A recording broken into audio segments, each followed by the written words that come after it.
textbook downtrend. In the downtrend, Ethereum is underperforming Bitcoin. Today, Ethereum has to face strong competitors in the space, and we see this on the chart. Other companies in the same sector, like Chainlink, have much better relative strength. But there is no doubt that this chart shows some kind of institutional participation, and the whole structure could be seen as a big apex. Why not? So the majority of crypto assets that were leaders in the previous market cycle show a very similar situation. This is Dash, and look at the numbers on the right side. It's not a joke. Here's Litecoin, one of the oldest cryptocurrency projects. A nice way coffee story about Litecoin. At the absolute top of the 2017 market, Charlie Lee, the creator of Litecoin, a very important personality in the industry, announced on Twitter that he sold the majority of his cryptos. I will use my profits in the following years to establish connections with the financial industry or to help crypto startups. Crypto investors, especially newbies, please keep in mind that after such a bull run, prices could be depressed for months or years. The crypto technology is not going to be adopted in just a couple of weeks. Here, so he made this announcement here. Contrarians in the crypto space thought he's lying. He just won to buy the correction. So, well, contrarian traders are wrong at least 2 times in the price cycle. And the announcement of Charlie Lee was very, very honest. He was thinking of the future of the industry. And it's suggestive to think that his message preceded of just a few weeks the correction on the stock market. The automatic reaction of the current trading range of the S&P. So as you can see, once again, speculative instruments give us signals about the health of the S&P. Please notice, however, that the animal spirits of the market, as Bruce says, are not constantly present in this asset class.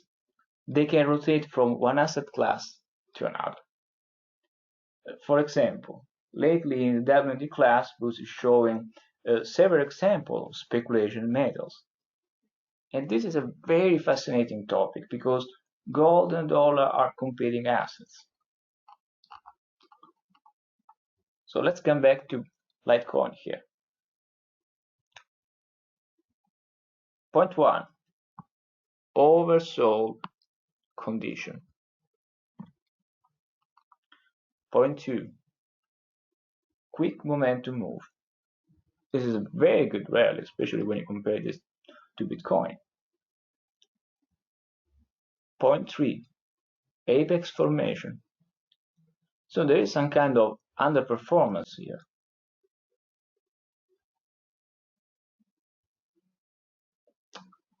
Think of the market participants at this point, these precise spots. They are thinking Litecoin is dead.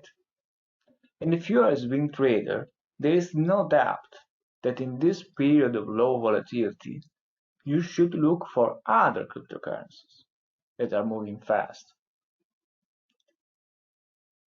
And in the end of the session, I will show you a basic tool that you can use right away to find good candidates for swing trading. But the activity that we see in this apex formation is still constructive in the context of the bigger structure. Volatility is very low. We see slightly higher lows.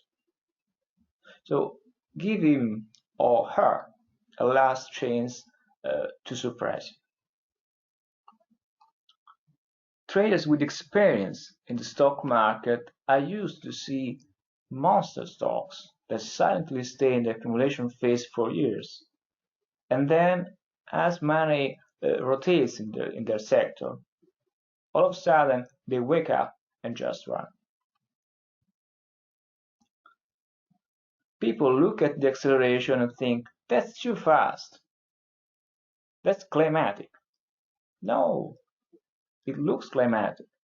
It is actually the first momentum move of the uptrend. Momentum move at point 4. Market participants realize that Litecoin is still alive and they are forced to join the trend on the way up. Once again, the reverse channel defines the stride of the uptrend.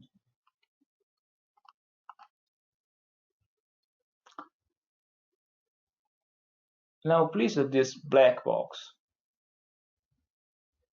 Look at that upsloping structure with a spring and a sudden acceleration to the upside. Guys, we have seen this price action in the current market. And we have called this price action in the crypto report before it happened. It's a crypto asset that we have mentioned countless times. So please type the name of this asset in the chat box, and I'm sure that many of you can remember that call on the crypto report.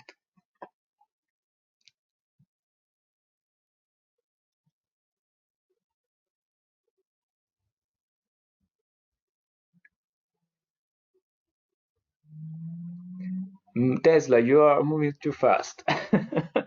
A crypto asset.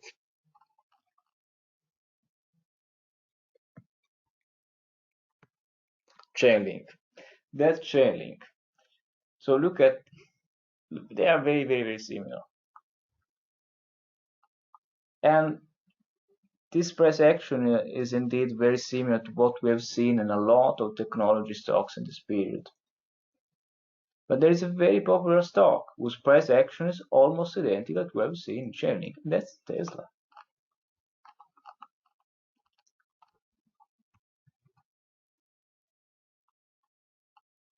Impressive. The price actions are almost identical.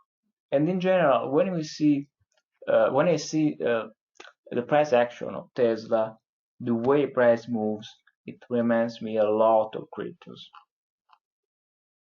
This is just my personal opinion, but for me, the story of these two sectors are very, very similar. Both Tesla and blockchain sector very, very interesting fundamentals, but they are kind of long-term bet. Probably CEO types are bullish on both industries in very long term. But these two industries still have to find their role in our everyday life. For this reason, many market participants are still not attracted by these assets. They want to trade something that already produces a lot of economic data. Some of them just jumps in when some kind of announcement is released. And then you see the same pattern that we have studied in this course. The CEO absorbs supply, a lot of inactivity, and finally market participants come on the way up. This is a pattern that you can find in a liquid asset, but Tesla is not liquid at all. However, different assets with different market caps, very different condition of liquidity, can behave in the same way, because even though they are populated by different kinds of market participants, the principles of demand and supply are always the same in any market. Now let's review Chainlink. We have discussed this asset a lot of times. At the beginning, we use lines to identify the slope when you make your comparative analysis. But the more you practice, the more you should be able to catch these visual relationships very quickly, just looking at the chart. So we see a high compared to Bitcoin. COVID reaction that stops on the top of the 2017 high. A lot of strength in this reaction. There is a lot of buying that prevents price to go lower with the market. Just think of this. March 2020. We were in the middle of the COVID crisis. It was scary, and I hope that you and your families were not affected by this tragic pandemic. But CEO types were buying Chainlink in the general panic. Even in that moment of general uncertainty, they saw long-term value for Chainlink and they bought. And they were right because their investment, basically, this is at a beggar. Now I think we are close to the stopping action in line with the S&P, and in the next month there's a high probability that we have some kind of dull period, waiting. But we will closely follow this price action on the crypto report as usual. By the way, there are also new successful projects in the crypto space that are already showing long-term comparative strength. This is FTX token. What catches your eye, guys?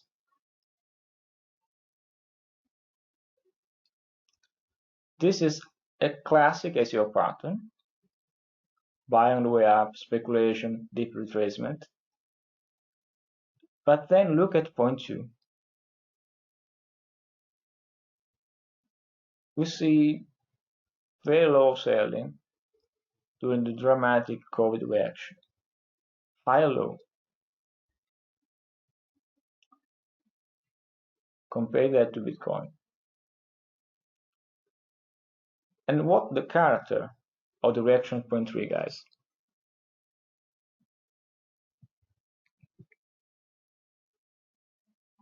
It's very shallow. Yeah, flat. So this is a constructive price action, especially when you think that we are talking about weekly time frames. And now let's see an example of a bad performer.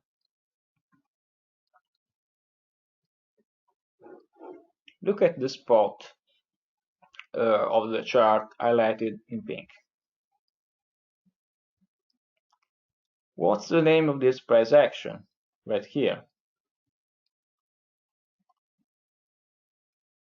It's a classic of trust. And when you compare this price action to Bitcoin, you understand the full picture of what's going on in this asset.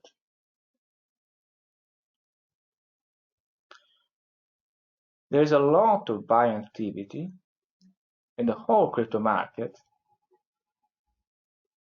and market participants active in games credit follow the overbuying. But despite of that, price is not able to break the resistance. Weekends just push price back to the supply zone. The sell orders of the CO types get filled, and that's the end of the story. So look at that laborious move to the downside. The cryptocurrency just drifts lower. Do you really see a lot of institutional activity to the downside, guys? Institutions with big sell orders? No. Look at the spreads. Beside this widespread down bar, there's really nothing going on here. They have already sold on the way up, on the buying climax, here, and on the uptrust. The more illiquid the asset is, the more difficult it would be for big operators to sell on the way down. CO types operating in this market are totally aware of this. So big names like Bitcoin, Ethereum, Chainlink generally have much better conditions of liquidity than small caps. For this reason, the CO types operating in small caps must sell all their positions very, very quickly on the way up, as soon as they see signs of excitement for weekends. Now let's include volume in our analysis. So the asset on the top here is Chainlink.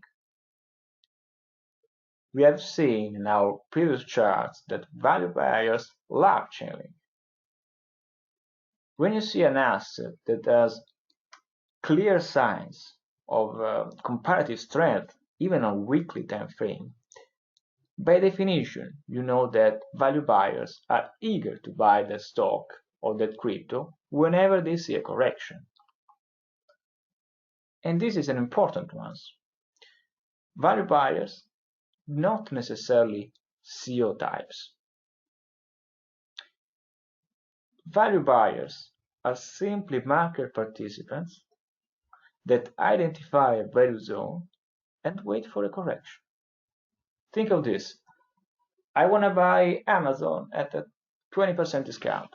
I want to buy Chainlink at a 40% discount. If price fall into my value zone, this area, for example, I'm going to run and buy. Buying near the bottom of formation generally looks smarter than buying near the top. But value buyers are not always strong hands. In many instances, value buyers buy the bottom of the formation and then price falls right away. And this is what happens here. And it's not easy to recognize in real time that this formation at the top is a distribution.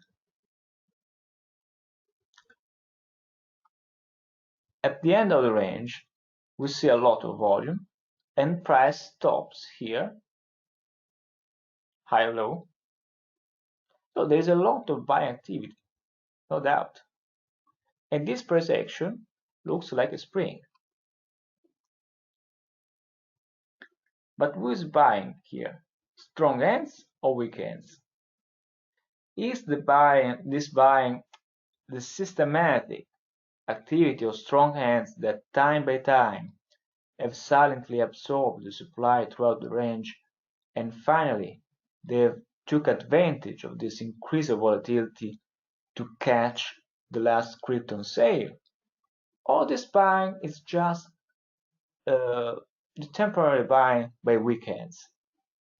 So when you're in doubt, always think of this basic rule: action, test, confirmation. What's the action here? Please type.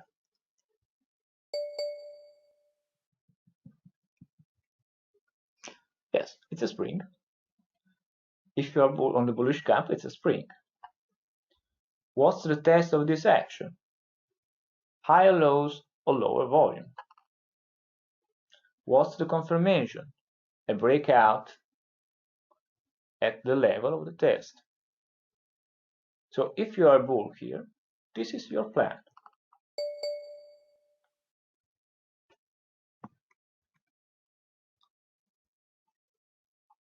What happens instead? After all this buying, price still continues to go down. And this is not constructive at all. Supply is not exhausted. Demand by weekends is exhausted. Now please look at the chart at the bottom. This is a high momentum instrument. It's a very low price crypto. We see a lot of selling on that big supply tail here and on the first reaction. After that price action, price makes lower lows and lower highs, lower lows, lower highs.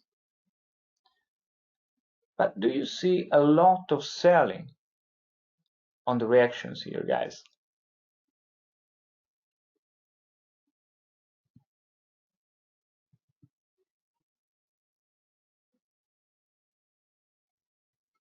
No. The reactions here have low volume. Each time price comes back to the supply zone indicated by the red arrows, what happens? Volume increases, but we are not able to commit above these important levels. High effort to the upside, low result. Bearish. At first, this kind of distribution where we see low volume reactions and rallies on high volume that stops in the main supply zone look a bit counterintuitive, since we are used to recognize distribution on very liquid assets.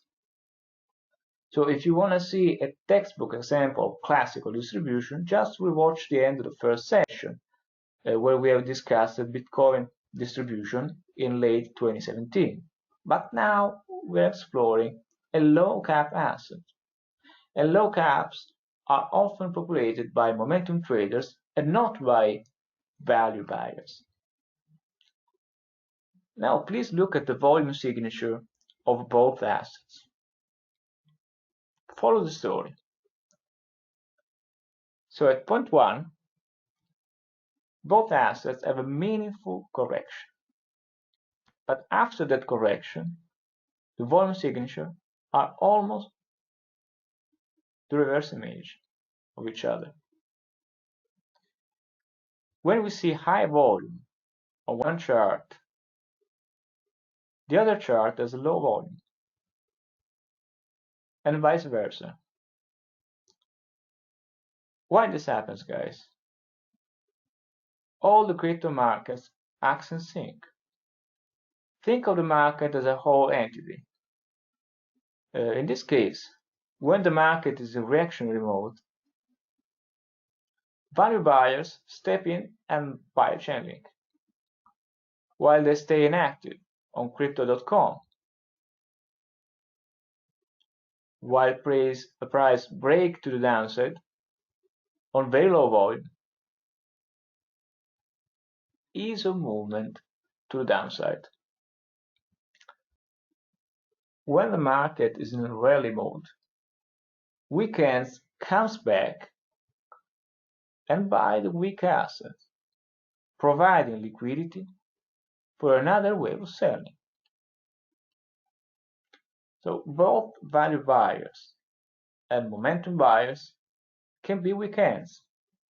The first kind of distribution here, where value buyers are very active, is called leadership distribution.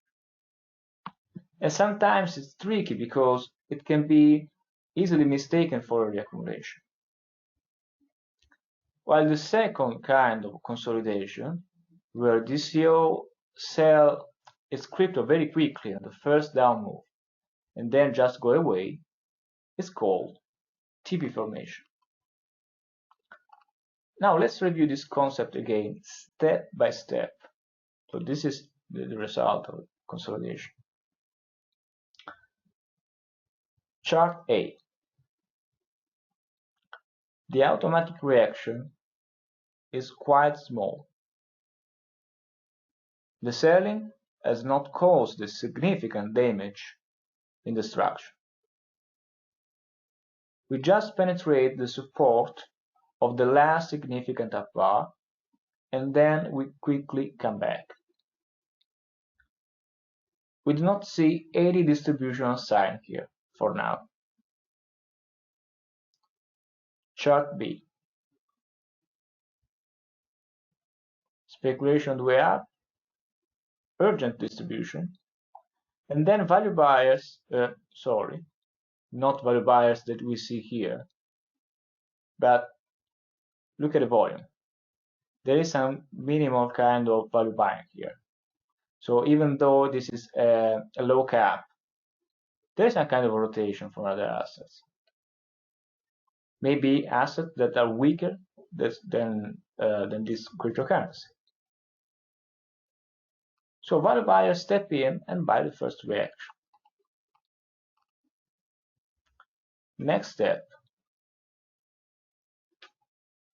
chart A, value buyers step in and price quickly comes back into the trading range. Chart B, weekends push price in the selling zone. Effort to the upside increases, result to the upside is poor. We don't commit above the supply zone, highlighted in red. Bearish. Someone is selling in the excitement of weekends. After that selling, price falls and commits below the support on low volume. Yes, volume is low, but demand is so poor that price breaks the support very easily. Easy movement to the downside. The market is going up. Look at chart A. However, value buyers are no more active on asset B, and we don't see any lift. Underperformance. Same principle here. The market is going up, but look here.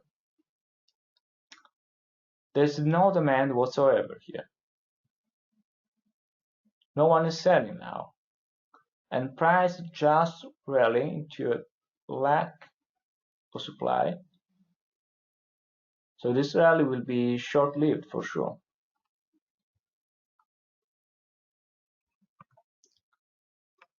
Then we reach the resistance of the big range on chart A, and we fail to commit above this important level. Chart B. We just touch the supply zone and fail. Asset A is outperforming B, but at this point, they are in trouble. On the weakest asset, we have already broken the support.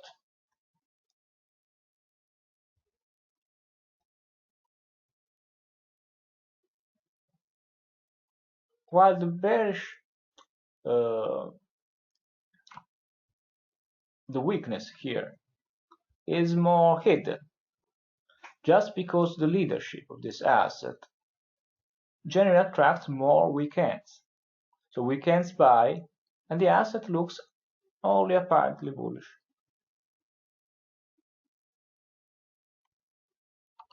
So what's the message here, guys? Think of the market as a whole. All crypto assets move together, and the selection process is very, very important. When the market is in uptrend, you want to buy those assets that have good comparative strength